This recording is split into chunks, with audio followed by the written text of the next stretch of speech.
Market पर और वहां पर नजर डालते हैं। पिछले कुछ दिनों से काफी एक्शन। ऑयल मार्केट $75 पर बैरल के पार निकलता हुआ। इनफैक्ट आज $77 पर बैरल के आसपास ब्रेंट क्रूड ग्लोबल मार्केट में कारोबार करता हुआ।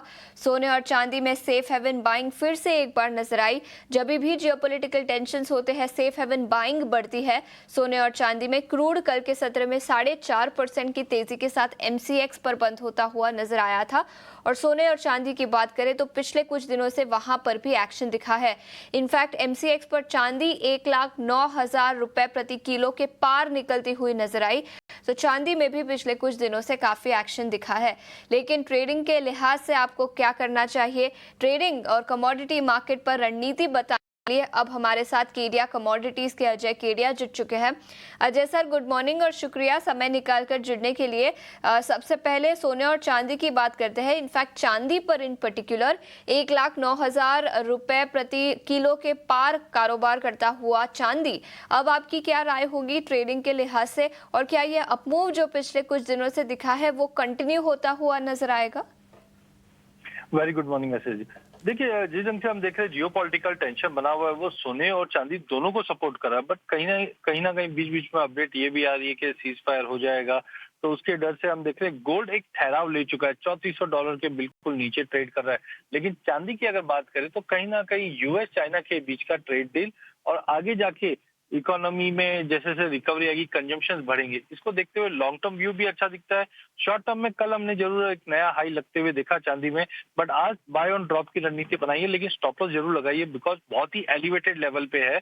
कुछ करेक्शन आएगा तो बड़ा हो सकता है। तो 1,07,500 पे लेना है, 1,06,800 का स्ट्रिक्ट स्टॉप लॉस लगाना है, 1,09,000 का टारगेट रखा। वहीं अगर सोने की अगर बात करें तो सोना जब तक 3420 के ऊपर नहीं निकलता है, पॉसिबल है कि एक करेक्टिव डीप या प्रॉफिट बुकिंग देख सकते हैं। यहाँ पे 99,700 पे बेचना है, 1 लाख का स्टॉप लॉस लगाना है, 98,500 तक का एक पुलबैक दिखाई देता है। ठीक है, तो सोने पर बिकवाली की राय 98,500 तक के लेवल्स नजर आ सकते हैं और 1 लाख का स्टॉप लॉस बनाने की सलाह। और इसके अलावा चांदी, यहां पर खरीदारी की राय अजय जी ने दी है, 1,09,000 का टारगेट और 1,06,800 का स्टॉप लॉस चांदी पर बनाने की सलाह। लेकिन सोने और चांदी के अलावा कच्चे तेल की बात करें तो यहाँ पर भी 4.5% की तेजी ग्लोबल मार्केट और MCX पर कल दिखी और आज भी ग्लोबल मार्केट में तेजी के साथ ही शुरू होता हुआ कच्चा तेल नजर आया है। क्या राय होगी आपकी क्रूड पर आज? देखिए, ब्रांड इस वक्त भी 76 के ऊपर ट्रेड कर रहा है और कंसर्न्स अभी भी बने हुए हैं। अब ये जो डील है वो होगी नहीं होगी उसके ऊपर असमंजस बना हुआ है, लेकिन अभी भी जो टेंशन बने हुए हैं, इजराइल मिलिट्री ने कंफर्म किया है कि उन्होंने स्ट्राइक किया है near Tehran and detected A missile launch from Iran. तो ये जो अभी जब तक ये शांत नहीं होता, कच्चे तेल को सपोर्ट कंटिन्यू मिलता हुआ दिखाई देगा। लेकिन कॉशियस होकर ट्रेड कीजिए बिकॉज कल परसों के सेशन में हमने लोअर सर्किट भी लगते हुए देखा है अगर कोई चीजें चेंज होकर आती है तो। बट आज के लिए मुझे लगता है स्ट्रक्चर पॉजिटिव है। 6389 के करीब लेके चलिए, 6280 का स्टॉप लॉस लगाइए, 6500 का टारगेट रहेगा। बट कोई भी ओपन पोजीशन कैरी मत कीजिए बिकॉज जिस ढंग से जियोपॉलिटिकल चीजें हो रही है यहाँ पे बहुत कंटिन्यू रहेगी, तो कैरी नहीं करना है। इंट्राडे में 6500 के टारगेट के लिए लिया जा सकता है।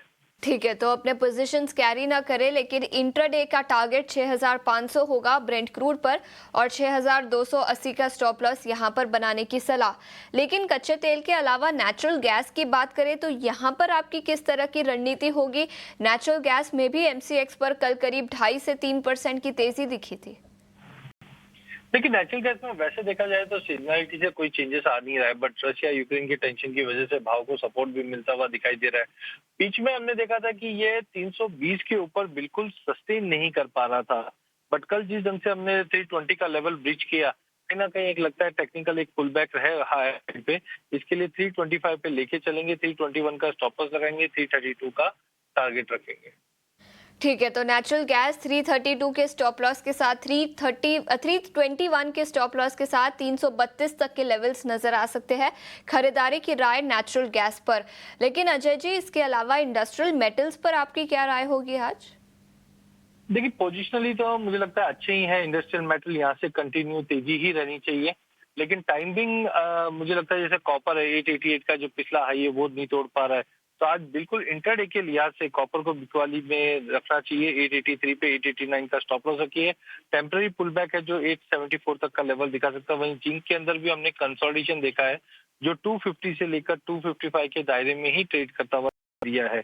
यहाँ पे 253.50 में बेचेंगे, 255 का स्टॉप लॉस लगाएंगे, 250 तक का एक छोटा पुल बैक देखने मिल सकता है। तो 250 के बिकवाली की राय, 255 का स्टॉप लॉस बनाने की सलाह, 250 तक के लेवल्स नजर आ सकते हैं। लेकिन जिंक के अलावा और कोई इंडस्ट्रियल मेटल जहां पर आपका ट्रेड बनेगा आज? Aluminium, copper?